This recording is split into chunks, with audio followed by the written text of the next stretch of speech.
Are you tired of your D&D characters only ever using Thieves Tools? Find out how the new crafting tools and supplies work in the D&D 2024 Player's Handbook.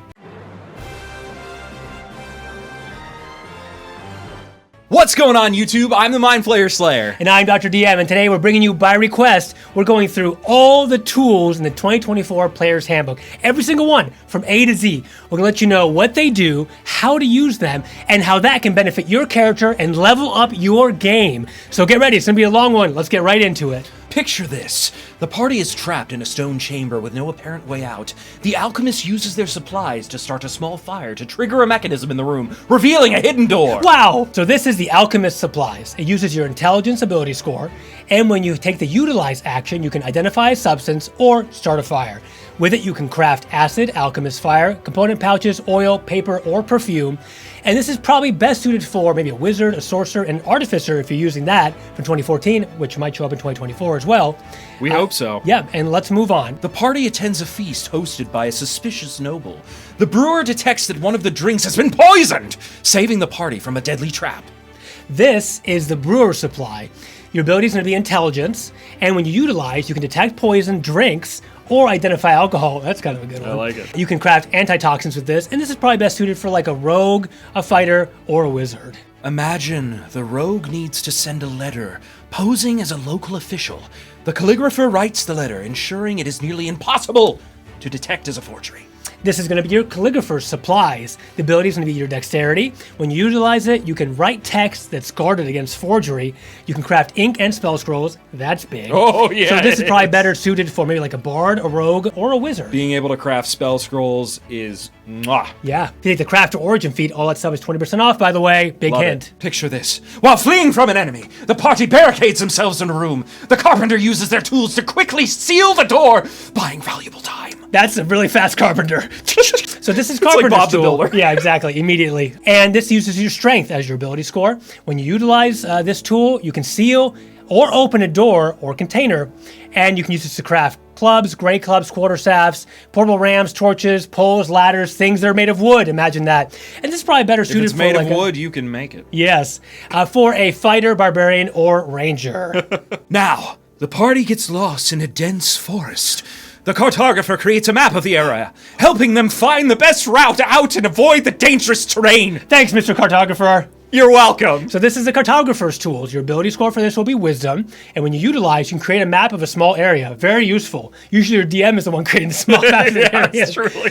When you craft, you can craft a map, and it's best suited probably for rangers, druids, and clerics. Otherwise, people who are interested in using the Wisdom modifier. Imagine for a moment, the rogue needs to sneak across a slick rooftop. The cobbler modifies their boots, giving them a better traction and advantage on their acrobatics check. That's actually pretty cool.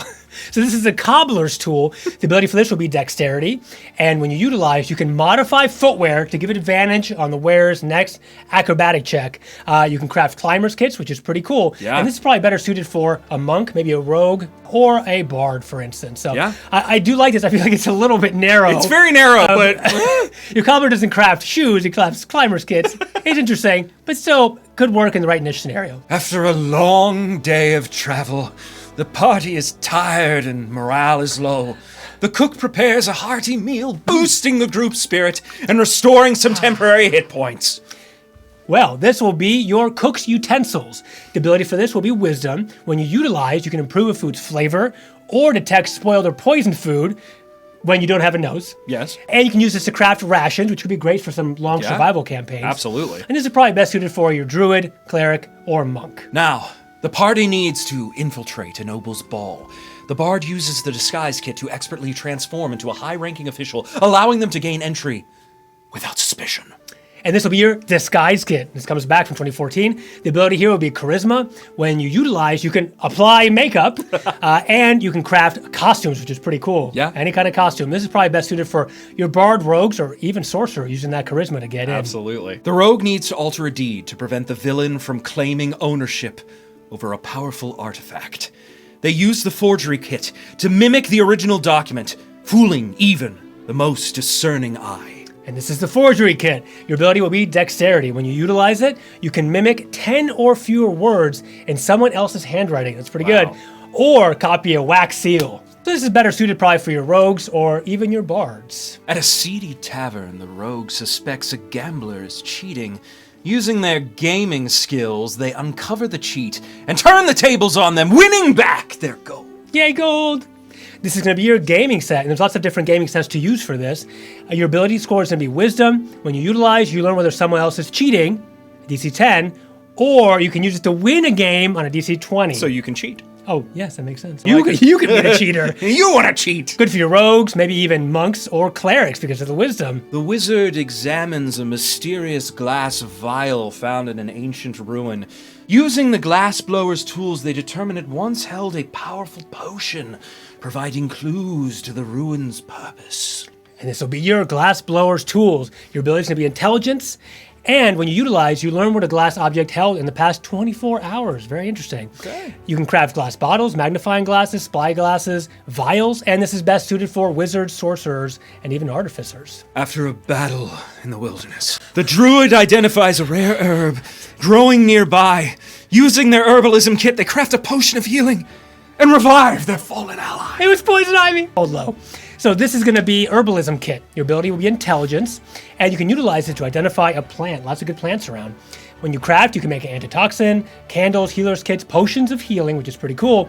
And it's best suited probably like for your druids or clerics or rangers, Potions survivalists. of healing, being able to make those in the wild, great. That's awesome. benefit. Yeah. Absolutely. 2 pinches of pixie dust. Party comes across a set of ornate gems in a dragon's hoard. The jeweler appraises them and determines one is a valuable arcane focus, while another is a worthless quartz. And if you didn't have jeweler's tools, you might think they're both worthless quartz. So the ability for this one's going to be intelligence. When you utilize, you learn a gem value, which is very nice and takes some pressure off your DM, I guess. And you can craft arcane focuses, holy symbols. It's probably better suited for wizards, sorcerers, and clerics. That one's fine. The ranger's armor is damaged during a skirmish. The Leatherworker repairs it overnight, restoring its functionality for the next day's adventures. And this will be Leatherworker's tools. I'm sorry you didn't get a long rest, but I did. You use your dexterity modifier for these tools. When you utilize, you can add a design to a leather item. That's pretty cool roleplay, right? And when you craft, you can make slings, whips, hide armor, leather armor, pouches, quivers, water skins, anything related to leather. And this is probably better suited for a ranger, rogue, or a fighter. Those frontline fighters who want to keep their armor and gear. Anyone who's into leather play. Yes, leather. The party needs to enter a forbidden temple, but the entrance is sealed by an ancient stone. Speak, friend, and enter. The mason chisels a hole in the stone, allowing the party to slip inside. Great, now Gandalf would not have been needed in that scenario. Useless, Gandalf. Useless. Because one of the adventurers had Mason's tool, and this uses your strength. You can chisel a symbol or hole into stone, and when you craft it, you can craft a block and tackle, for instance, and it's probably better suited for your fighters, barbarians, paladins, using your strength to apparently bust through any wall you want to bust through. The bard distracts a group of guards by improvising a captivating song, giving the rest of the party a chance to sneak past unnoticed. And this is musical instrument. There's lots of different instruments in the D&D 2024 Player's Handbook, and this uses your charisma. And you utilize, you can play a known tune or improvise a song as well. And you don't have to sing, your character will do it for you, unless you want to. Then maybe you'll get inspiration, or they'll buy you beer for next session. So this is best, it's only 21 or over. This is best suited for bards, but really any charisma class might want to do this.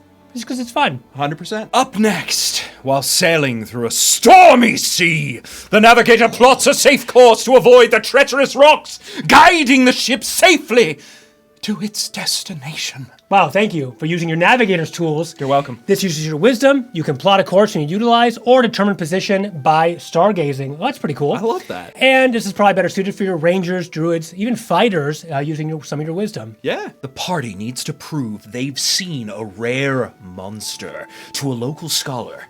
The painter creates a detailed and accurate image of the beast, convincing the scholar of their claim. Wow. It's almost like taking a picture. So this is going to be your painter's supplies. Your ability is wisdom. You can paint a recognizable image of something you've seen. That's pretty cool. You always want a way to remember what you can even paint something for your party. You're making a bestiary. Yeah. Oh, that's cool. Right. Or taking a kind of journal of your adventures, right? Yeah. With your party. That's pretty cool. You can craft druid focuses and holy symbols as well. And this is better suited given the ability score for a bard, maybe a cleric or a druid. The rogue inspects a dagger left by an assassin and uses their poisoner's kit to determine the blade is coated in a lethal toxin. This will be your Poisoner's Kit, a good comeback from 2014. This is going to be your intelligence for the mod. When you utilize it, you can detect a poisoned object. You can craft basic poisons. It's pretty cool for doing extra damage too, poisoning the cups. And best suited for your rogues, obviously, even rangers and monks. In an ancient ruin, the party finds a ceremonial jug. The potter examines it and learns it was recently used in a ritual, providing clues about the ruin's inhabitants. Well, this is going to be your potter's tools, your ability's intelligence, and you can learn when you utilize it what a ceramic object held in the past 24 hours, similar to what we saw earlier. And you can craft jugs and lamps, probably good given your intelligence, wizards, sorcerers, clerics. So you can trap a genie in a bottle. Or a jug. The barbarian's great sword is damaged in combat. The smith repairs the weapon with their tools, restoring its deadly edge for the next battle. Can I see your greatsword, barbarian? Sure! It's dull. All right, this is going to be your smith's tool, ability uses strength, and you can utilize it to even open a door or a container. You can craft everything we talked about, melee weapons, except for wood ones like clubs and great clubs, medium armor, except for hide, heavy armor, ball bearings, buckets, that makes sense. It's a bucket weapon. Grappling hook, iron pots, all these things related to iron and metallurgy, yes. If it's shiny, you can make it. Great. The gnome tinkerer creates a small wind-up toy to entertain a group of children, but also uses it to distract a guard while the party sneaks by. Great job, because you have used your tinker's tools with the ability of dexterity. When you utilize it, you create a tiny item made of scrap, which falls apart in 1 minute. Poor children. I love that caveat. It falls apart in 1 minute. So you can make it, but you have to be a full-time tinker clown, I guess, to keep entertained for a couple hours. So you can craft muskets, pistols, pretty cool. There's rules for these in the 2024 Player's Handbook. Lanterns, hunting traps, locks, signal whistles, tinderboxes, pretty good stuff. You might find this good for a rogue, an artificer, even a wizard. Yeah. The party is locked in a dungeon cell. The rogue uses their thieves' tools to pick the lock and free everyone, allowing them to escape! Wow, rogue, no one ever done it before in the history of D&D. Never! You're the first one. I'm the first one. To use thieves' tools. Using your dexterity, you can pick a lock or disarm a trap.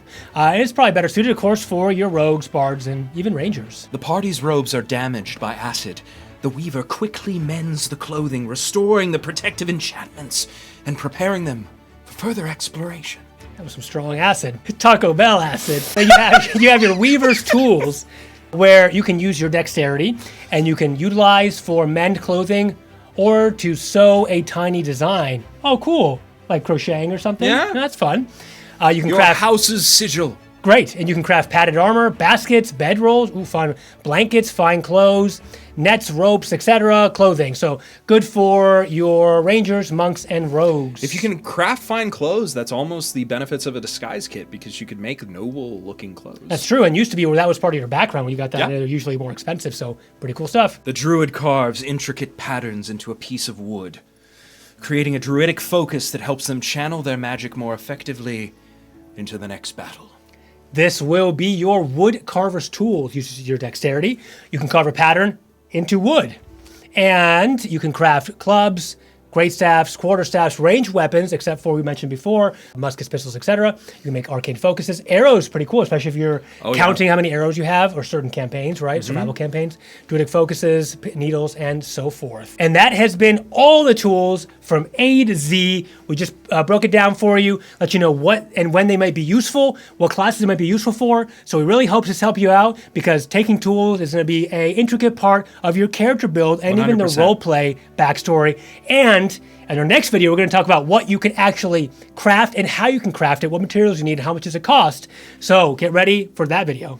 Thank you so much for watching and putting up with our shenanigans. We really appreciate you. Please remember to smite that like button, leave a comment down below, and subscribe. If you're wanting to support the channel, you can do so by going over to fanrolldice.com, picking out some shiny math rocks, and going to checkout with the code GG10 so you get 10% off your order and we get a kickback. If you want to support us directly, we now have our YouTube membership activated. So you can hit the join button on our homepage and become a Green Knight or Lord even, or whatever you want to do to support us. So it really helps us out a lot. We really appreciate you. Thank you so much. All right, let's go to the Crafters Guild.